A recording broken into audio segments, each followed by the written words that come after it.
Hi everyone, my name is Yicheng Liu. As a BIOL110 ambassador in DKU, and I'm going to talk about DNA replication. DNA replication is the basis of biological inheritance. In cells, a sexually reproducing cell created two genetically identical daughter cells. Part of this process involves replicating their entire genome so that both cells receive every gene. DNA replication is semi-conservative. One strand is used as the template for a new strand, and the two copies produced each contain one original and one new strand. The Maslin star experiment proved this using a heavier isotope of nitrogen to determine whether the DNA was new or old. The conservative method proposed that a double-stranded molecule fashioned an entirely new one, while the dispersive method involved alternate insertion of both old and new.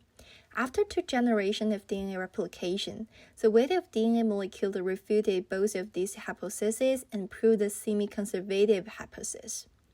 But how exactly does it function? DNA replication is a complex system of enzymes and proteins. DNA grades relieve the strain of the double helix by catalyzing the active supercoiling, while helix unwinds the double helix at the replication fork. It separates the strand by breaking the hydrobonds between complementary base pairs, and each strand became a prenatal template. Single-stranded binding proteins stabilize the unwound molecule, maintain its single-stranded state for the DNA polymerase to work. An enzyme called DNA primase synthesis short RNA sequences called primers, about 5 to 10 nucleotide long, that acts as the initiating point for DNA synthesis. The RNA primer provides a 3' end for the DNA polymerase 3 to begin its construction. DNA polymerase can only work in a 5' to 3' direction. On a leading strand, it can synthesize continuously. The primerase attaches free nucleotides according to a complementary base pairing. Free nucleotides are in the form of denucleoside triphosphate and have additional phosphate groups that provide energy for the formation of covalent phosphodiester bonds in the sugar phosphate backbone. However, the lagging strand, being a 3' to 5' strand, complicates things.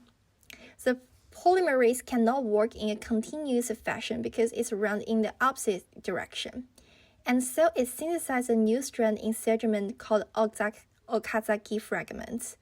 DNA polymerase plants primers at intervals, and at each primer, the DNA polymerase synthesizes an Okazaki fragment, moving away from the replication fork.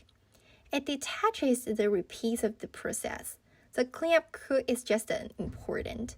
RNA primers are removed by exon cleaves, and the gaps in the sequence are filled by DNA polymerase 1.